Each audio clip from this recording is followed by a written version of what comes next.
inflammation, which results as well into injury to different organs that are affected. So this systemic lupus erythematosus, you may wonder, how does it come about? What brings it? So normally this disease specifically, it does not have a known cause, a specific cause.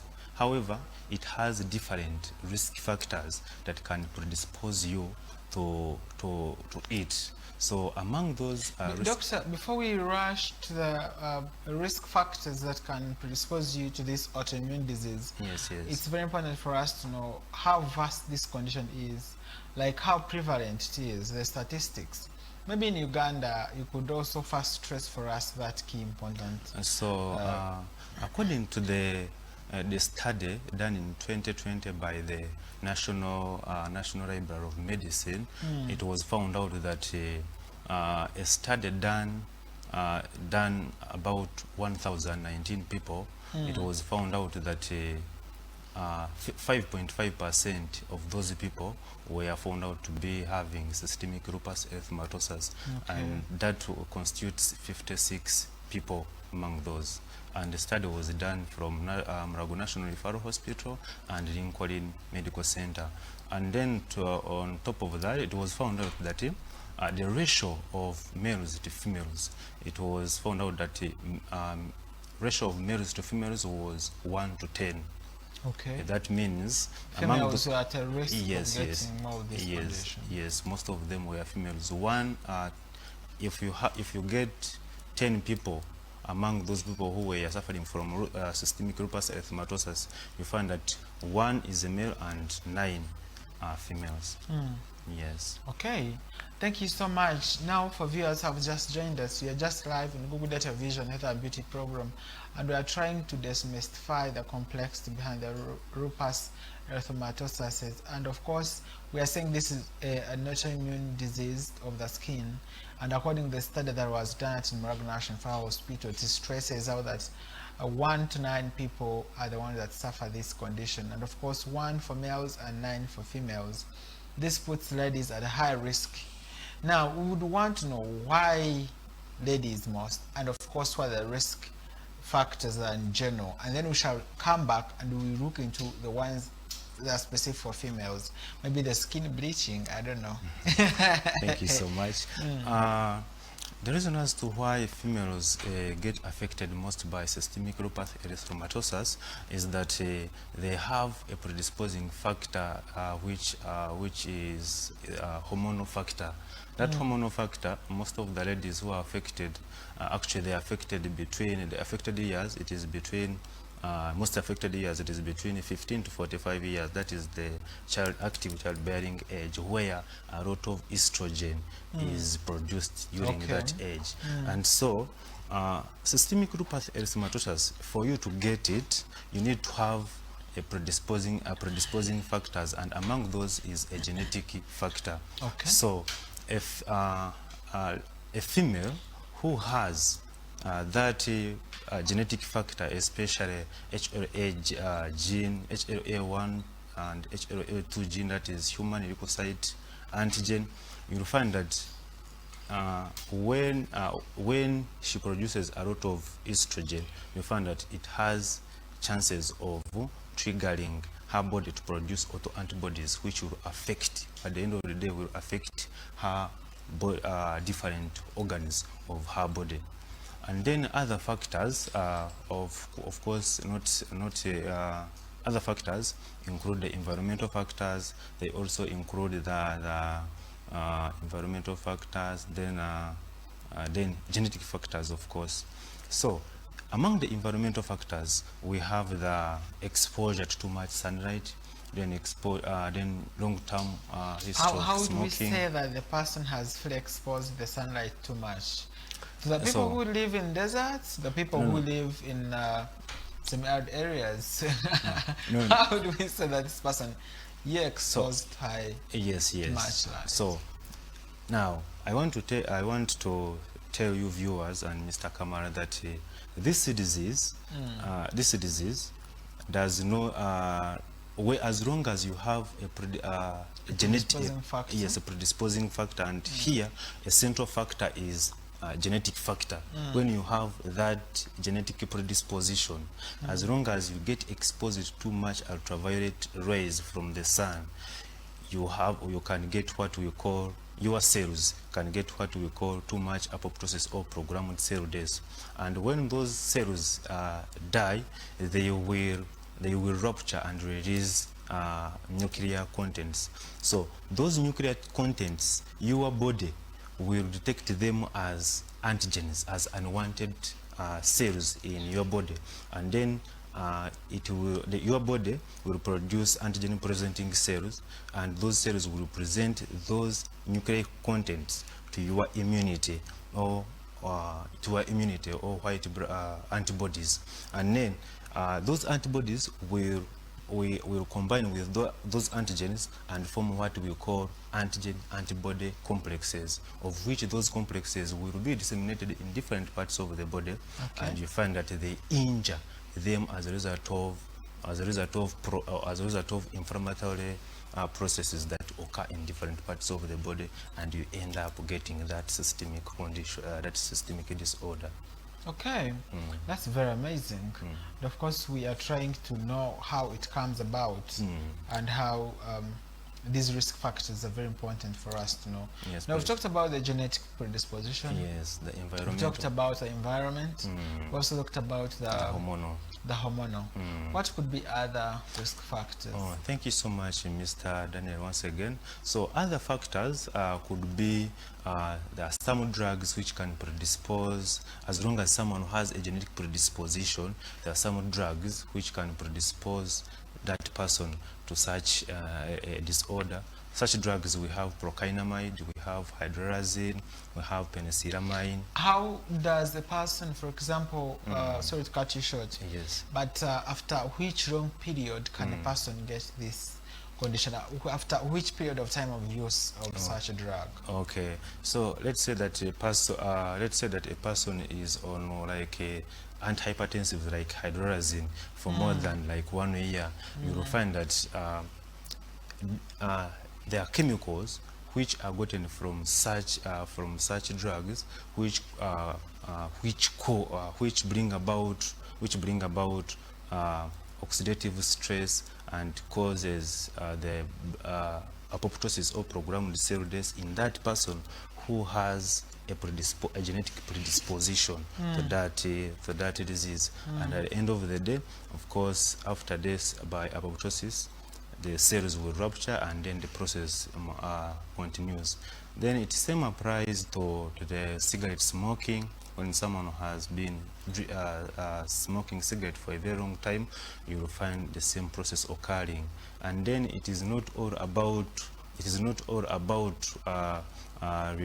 releasing those chemicals. Those drugs can as well induce, in that person can as well induce what we call autoantibodies, which can affect that person. So some social behaviors, for example, Yes. smoking and alcohol. Yes. I guess Smoking specifically. Smoking specifically. And Alcohol use as a safe. It has not been confirmed that it may predispose someone to SLA, but smoking cigarettes, some drugs like what I have told you, and then the ultraviolet rays from the sun are one of the environmental predisposing factors. As long as they are combined with genetic factors, they can predispose someone to get systemic lupus erythematosus. Okay. Thank you so much, Dr. Hannington, for stressing for us the risk factors to getting this autoimmune disease of the skin. Now, we would want us also to know, we talked about the risk factors, about nutrition. Could there be some foods or maybe some diets that could put these people at the risk of getting this disease? Generally, it has not been yet found out that some foods maybe can predispose someone to getting systemic lupus erythematosus. Okay. Well, thank you so much, Doctor, for stressing to us the risk factors. And I would want to quickly go into, you say the causative agent, it is autoimmune. Now the cells are fighting each other. Now I would want us to dive into the signs and symptoms. How best can a person tell that this is lupus erythematosus? Thank you so much, Mr. Daniel.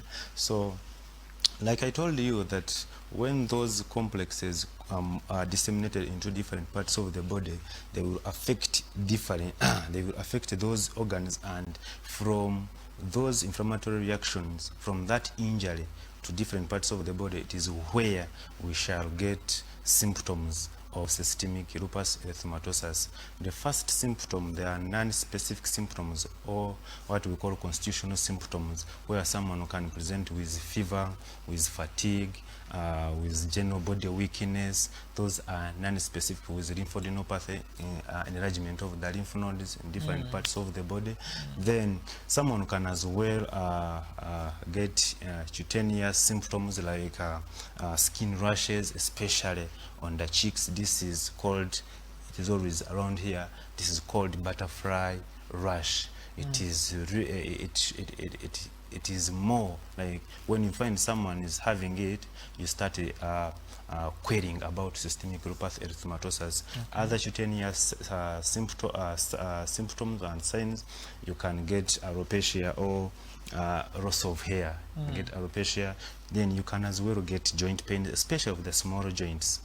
Joint pain is the wrist joint and interphalangeal joints. You can as well get knee, inflammation of the knee joints, inflammation and swelling of the knee joints.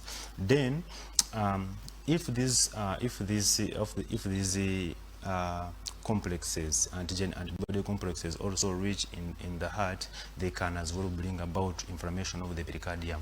This is a layer that surrounds the heart, and so if you get the inflammation of this pericardium, you'll always get a lot of chest pain, and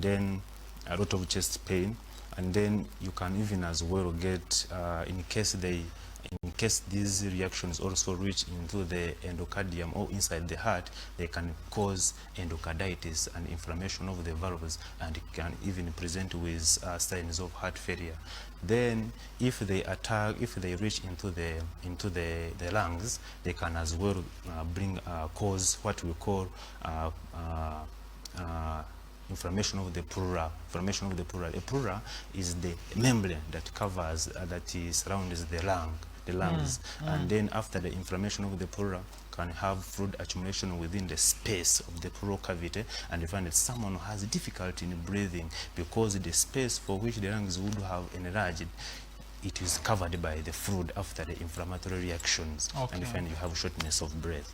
Then still, if these reactions affect the brain, you can find that someone is having it can affect someone's cognitive functioning. Then it can as well bring about convulsions. You find someone convulsing, but you cannot know why, what is the problem. Then another thing, you can get psychosis. Psychosis in that someone will start getting hallucinations, delusions. Hallucination, it is when you find someone telling you that, for me I'm seeing something here, people are talking to me, and for you cannot what? You cannot see them, you cannot, you cannot hear what is hearing. Yes. Then as well, you can even experience headache. Too much headache in case these inflammatory reactions affect your brain. Then another thing is that in case they affect your kidneys, you will find that in case when those antigen antibody complexes, when they induce inflammation, they will cause inflammation of the glomerulus, the glomerulus of the kidneys, and you find that they create very big holes within the glomerulus, and you find that proteins, blood, those things which are not supposed to be passing through the glomerulus into the urine, they are formed there. And then at the end of the day, you'll find that a person is developing swelling, especially swelling around the heart, the periorbital, around the eyes in the morning. Someone wakes up in the morning, is experiencing found. So the signs and symptoms go deep into the kidneys. Yes. Okay. Find that he is swollen, but that pain is that swelling is painless. Someone does not experience the pain. Yes, and then as time goes on during the day, the swelling resolves. Yes, in case that person does not get attention or healthy advice and treatment, the swelling can get generalized with time. Start swelling the legs, the whole body starts swelling. The reason as to why that person swells is that after losing those proteins, blood or fluid within fluid that which is a component of blood will not be maintained within the blood vessel, because the oncotic pressure within the blood vessel reduces, and you find that there is extravasation of fluid from the blood vessels into the into the interstitium, and then at the end of the day he gets the swelling. Wow, this has been an excellent explanation of each sign and symptoms, and of course how they come about from system to system. We have stressed from the nervous system to the urinary tract system and other systems, just like you are listening and watching.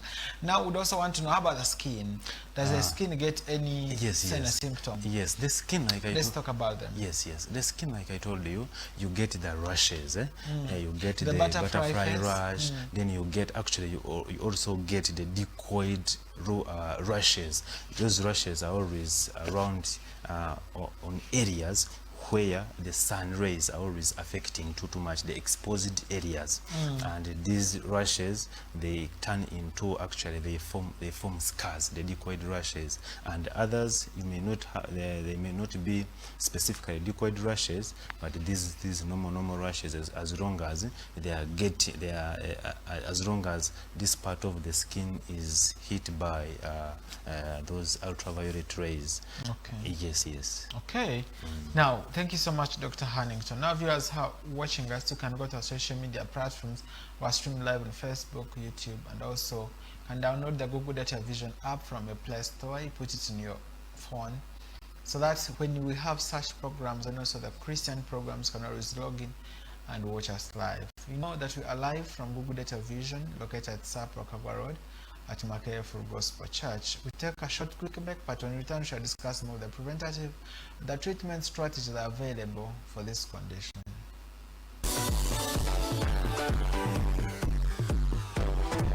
Brian, how many minutes have we used?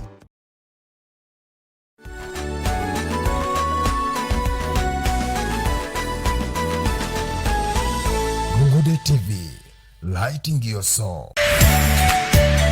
Come and achieve your dreams with Makerere day and evening classes for adults, a school that caters for those that ever completed schooling at any level. We are located at Kakajo Zone, opposite Sir Apollo Kagwa Primary School. We offer both arts and sciences with language subjects according to individual choice. We also offer computer studies as well as counseling. We have got well-experienced teaching staff with a UNEB center. We also offer accommodation. Our fees structure is very friendly, and the school has helped many to achieve their dreams in life. Register with us today at Kakajo Zone, opposite Sir Apollo Kagwa Primary School, or call 0772-421-059 or 0772-635-754. At Maeka, we say education has no age limit.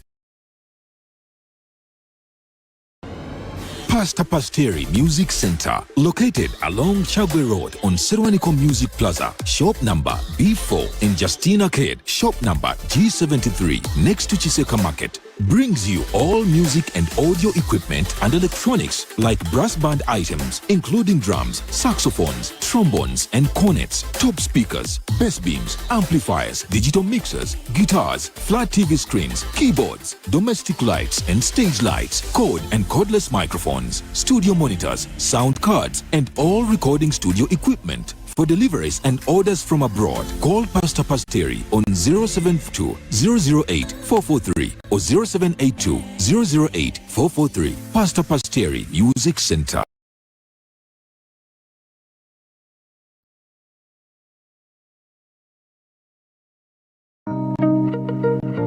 Tubaniriza abasebo ne bannyabo ku Beula Sense, tutunda perfume eza oil ez'omulembe ezitali nchukule, tezirimu mazzi, tetuyongezaamu kintu kyonna, ziva Germany ne France. Tiwobanga oli eyo mukwano ng'oyagala tandikawo oil business, like business y'okutunda perfume, eno starter pack yaffe ya $4. Kubeerako display bottles ziri pieces 10 ne kubeerako perfume 50 mils nazo ziri pieces 10 ne tubeera n'obucupa bw'oyiwamu perfume zino ziri 3 mils tukuwa dozens 4 ne tubeera ne box 2 eza 6 mils ku $40 gokka. Otandikawo business mpola mpola. Tubaaniriza bambi ba mikwano mwebale.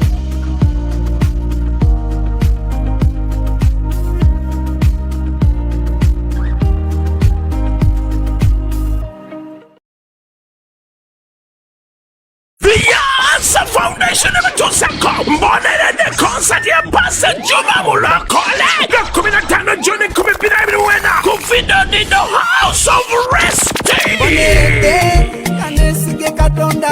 Kaweli Kidwako, Pastor Wilson Bungembe, Livingston, Gina Hubbard, Jessina Bosa, Joseph Ngoma, Sergeant Mukenya, Kirwana Mark Africa, Bettina Maganda, Betty Muanguzi, Pastor Musaro Guvembale, Steven Gomola, Taita Sikutesa, Nabaibi Gossip Pobanchi, Ukingra Mutuarugo, VP Mitwale, Emeta Mitwalari, SBS Lavamo, Sakuyama Makavu, Kuige Minimu Jomo Mutwe, Atola Gabini Mupini Juda, Ginger City Hall Gardens, Ewawe Kobutaka, Emenagabiwa Kidwa, the Sle Foundation, Shonga Ligirize Minimu Jomo Mutwe, Ewachitaka.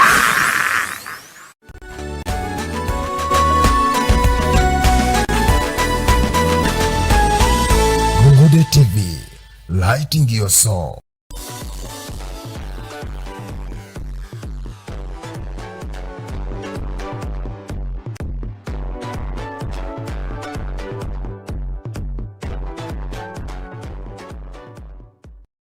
Once again, you are most welcome, and you are still live on Google Data Vision Health and Beauty program with me, Kamara Daniel. Just a quick reminder that this program is live on Facebook, YouTube, Twitter, and also you can download our Google Data Vision app from the Play Store, and you always have these programs live from every you don't need to carry your TV or screen, but rather you can use the Google Data Vision app.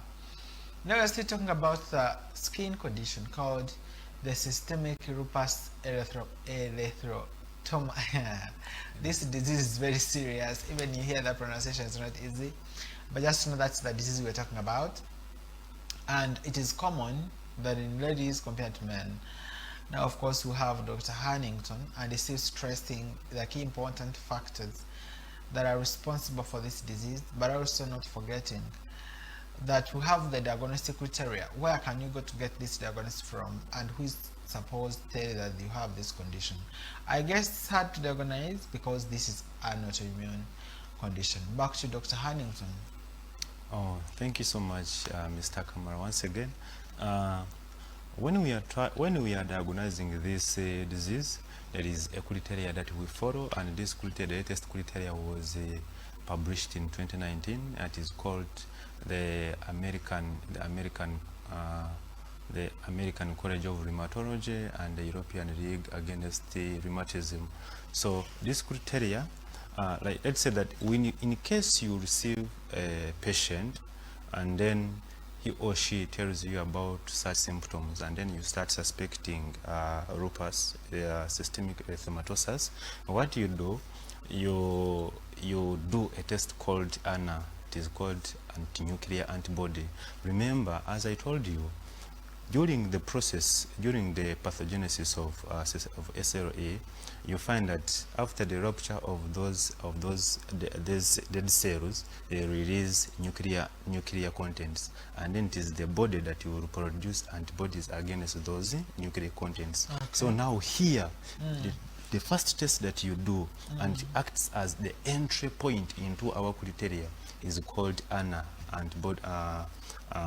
anti-nuclear antibody. Once it is positive, and being positive, it has also to be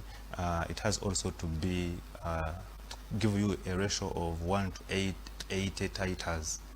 Then, and once it is positive in that way, you now proceed into the criteria. But if it is negative, you have to think other causes of illness to that person.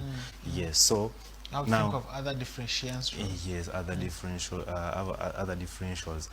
So when it is positive in that way, now you continue down into the criteria, and then that criteria consists two parts. We have the clinical domain, and then we also have the immunological domain. So under the clinical domain, we have the constitutional domain, we have the hematological domain, we have the renal domain, we have the cutaneous domain, and then we have the neuropsychiatric domain. And under those domains, we have different symptoms which we talked about before, and each symptom carries a weight. Each symptom carries a weight. Now, like in a constitutional domain, fever under that domain, fever carries a weight of 2.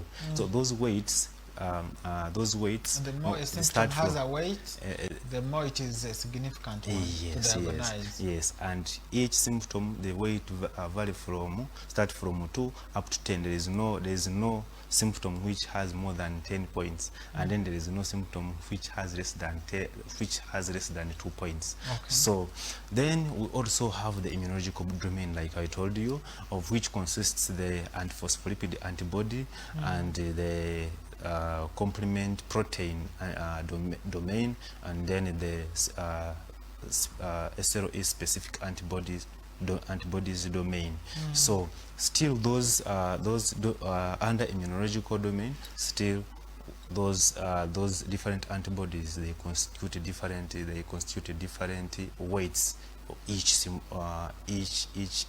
antibody, when it is found to be positive, it is also has each antibody also has its own weight.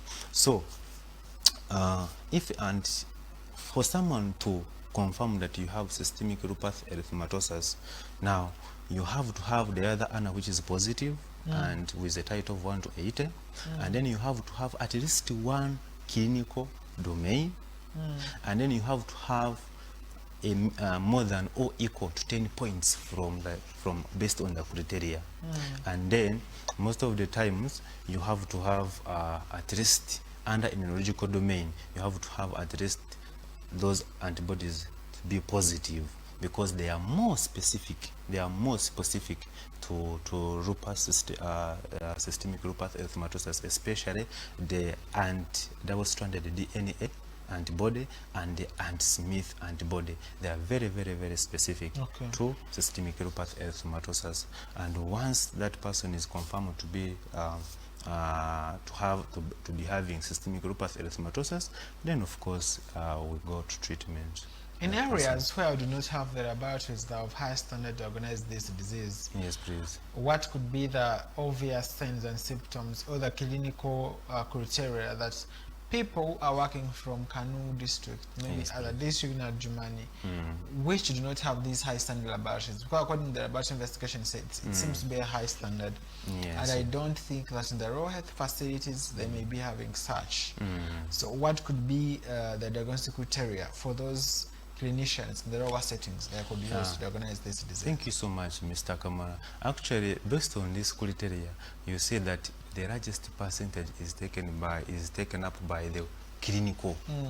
Under the clinical domain, the person will be presenting with signs and symptoms. It takes a larger percentage of the criteria to diagnose systemic lupus erythematosus.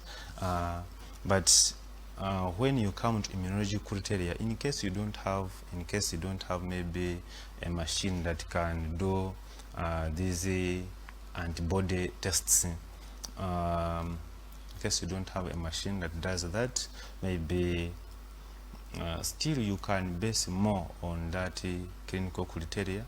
Then as you are managing someone, maybe you get away how to access a machine, because it really helps you to confirm. That this person has this and this, which is positive, the antibodies which are positive and which are highly specific to systemic lupus erythematosus, and then you manage accordingly. Okay. That's amazing. And of course, dear viewers, we just finished how to diagnose this disease, how you can tell that your neighbor maybe has this condition. Of course, from the signs and symptoms, you were able to learn how this condition presents so that you do not confuse it or mix the conditions of other areas of other different origin. Now, we would want to know that first we begin with the preventative strategies that are very important. Prevention is better than cure. Healthcare services in Uganda are very expensive, and this is a very low socioeconomic country.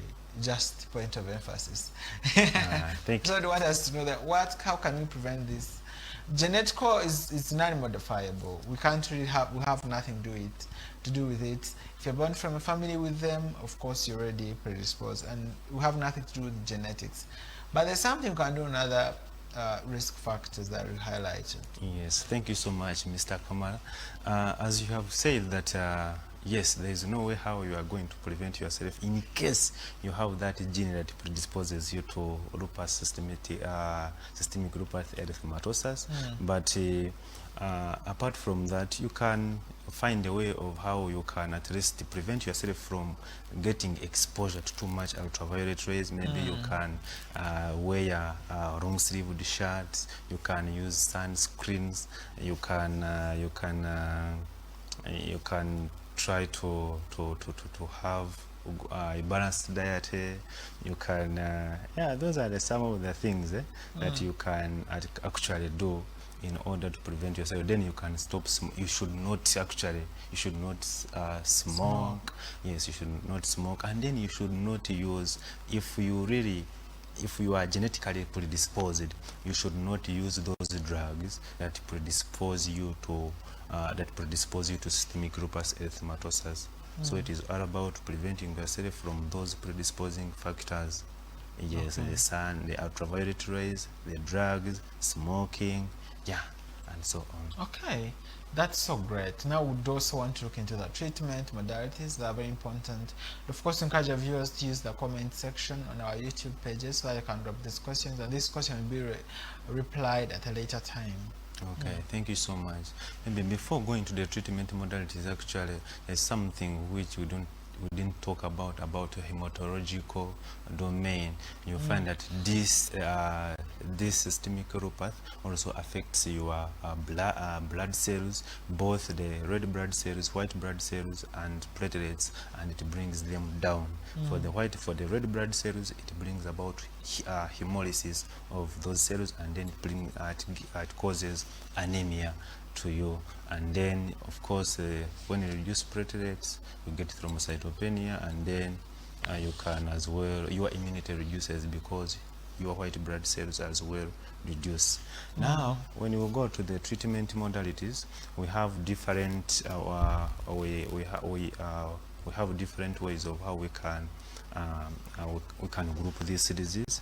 We have mild disease and moderate to severe disease. So under mild disease, after confirming this person that this person has systemic lupus erythematosus, but this person is having these mild signs and symptoms, and there is no the major organs are not affected, such as the brain, such as the kidneys, and then the heart and the lungs. That means that is a mild form of systemic lupus erythematosus, and we have groups of medications we can use for that in order to treat that person. Maybe before going very far on treatment, I have to tell you that systemic lupus erythematosus has no cure, but we have goals of management where we have to, one of the goals of management is to reduce the flare-ups, the attacks of lupus. Another one is to maintain remission for a very long time, like to find that you don't have attacks. Then another thing is that to reduce the effect of systemic lupus erythematosus on your body organs, because we have found out that it affects a lot, very many parts of the body. Yes. Then another thing is that we have to improve someone's well-being. Yes, those are some of the goals of treatment. Goals of treatment of systemic lupus erythematosus. So, like I told you, mild diseases we normally use drugs like antimalarials such as hydroxychloroquine, and then we also use NSAIDs, non-steroidal anti-inflammatory drugs. Of course, those drugs reduce inflammation. We know the problem is inflammation, so we reduce the inflammation. They are anti-inflammatory drugs, and the hydroxychloroquine, for it reduces the development of antibodies against that person's body organs. Then, but when you are on hydroxychloroquine, you need to be checked regularly by eye specialists, ophthalmologists, because normally when you spend like 5 years on hydroxychloroquine, you may get retinal damage. So you have to keep being checked, and then of course, in the long run, we have to reduce the dosages of that hydroxychloroquine. Then for the NSAIDs, like I told you, for them, when you are taking them, you have to take them with food, because when you take them for a very long time, they can as well bring about stomach ulcerations, and then of course bleeding. Then when we come to the moderate to severe diseases, we use some classes of drugs like corticosteroids, we use immunosuppressants, we use especially corticosteroids and immune suppressants. So examples of the corticosteroids that we can use, we have prednisolone, methylprednisolone. So in case someone is having a severe disease, we have to use high dose corticosteroids so that they can bring about suppression of the inflammatory reactions which are occurring in his or her body. Okay. Yes, and then of course we have to use immune suppressants like azathioprine, we have cyclosporine, cyclophosphamide, we have drugs like methotrexate. So all those medications can help in reduction or in immune suppression, because we have found out the major issue is to find that your immunity is actually attacking your body organs. So we have to reduce that effect. So when you are on drugs, when you are on such drugs which reduce your immunity, we make sure that we advise you about hygiene, because already you can have a chance of getting other infections. Then when you are on drugs like corticosteroids, we normally give you calcium supplements, vitamin D supplements, because when you take long on those drugs, they cause osteoporosis. Yes, and then which causes bone weakness, and they can easily fracture. And then of course, in case there are certain diseases which can be immunized, so that your body does not get affected so much, you can be immunized. But we do not use live vaccines on someone who is immune suppressed. Okay. No, they are contraindicated. We do not use live vaccines on such people. Then in a certain situations where someone has severe kidney disease, like end-stage kidney disease, we shall use also what we call, you may find that someone is having stage 5, that is end-stage kidney disease. That person has to go under what we call dialysis, so that you can support the kidneys in the process of blood filtration. Then in case that person has completely gotten his or her kidneys are completely down, then we embark to what we call kidney transplant. Okay. On that person. Okay. Yes. Oh my goodness, this seems severe in the long run. So you have to be careful and deal with the bodies in a very, very good way. Now we've had a good discussion ranging from what this condition is, and of course you've looked into the causative agent, the signs and symptoms, what predisposes you, what puts you at risk of getting this condition, and also looked into the statistics that are very important to know where we lie as Ugandans. And the last bits we talked about the preventative strategies and the treatment modalities, not forgetting how we properly scrutinize and diagnose this condition, and looked into the different areas that clinicians or doctors and other specialists look into to fully tell you what your condition is for proper management. Now, of course, it's very important for us to give you our key last messages that you should know about this condition so that you are fully equipped with this information. But also remember, this program has a repeat on Tuesday to 3 to 4 p.m. But also, you can get on our social media platforms and leave your comments in case you have suffered this condition, in case you have experience, in case you've had a friend with it. Leave us a comment so that we can learn from you. Dr. Hannington, what could be your last message to our viewers about this condition? Thank you so much, Mr. Kamara. What I can tell the viewers is that in case you get any of those symptoms which are highly suspicious of lupus, like you have heard from us, it is always good to seek medical advice, attention, and care, because the earlier you get medical intervention, the better the prognosis of this disease, because it is found out that when you get diagnosed earlier, your prognosis will be very, very, very good.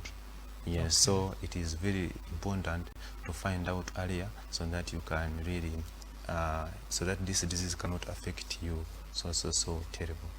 Okay, that's amazing. And of course, doctor, the viewers may have personal questions that are confidential. Of course, we want to have your phone number so that they can inquire more about this condition. Please go ahead, and also you can send your regards or your greetings to your family or your wife, and later we can intend to close this program. Okay. Please first read us the phone numbers. Thank you so much, Mr. Daniel. So my phone numbers, MTN, is 077 077 5268. 0770